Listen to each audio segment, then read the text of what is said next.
us make man in our image, after our likeness. Genesis 1:26. Our government was extremely alarmed when it heard about this.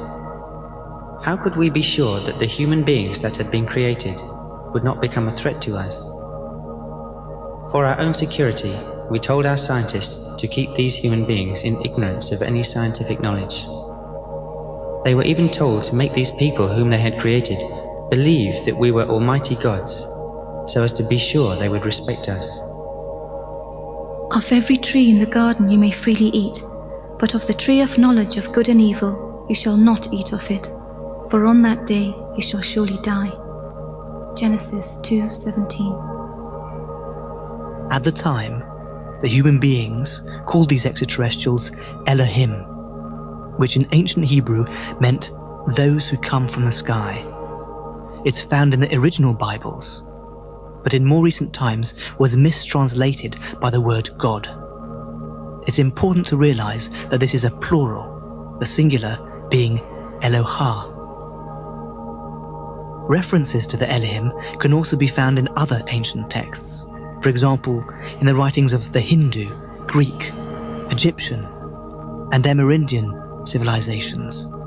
We can read even today about the many gods who had human emotions and who lived near or with these human beings. These gods talked to human beings and even had relations with them. When our scientists created people like ourselves, opinion on our planet became divided. Could we trust human beings? But there was a group of scientists who had begun to deeply love the human beings they had made. They wished to give them scientific knowledge so that they would be able to communicate as equals. Their love grew so much that this group decided to educate some humans and reveal to them the truth that creators and created are exactly the same. The serpent said unto the woman, Of the fruit of the tree which is in the midst of the garden you shall not surely die, for Elohim both know that in the day that you eat thereof, then your eyes shall be opened, and you shall be as gods. Genesis 3:4. In other words, you shall be as those you mistook for gods.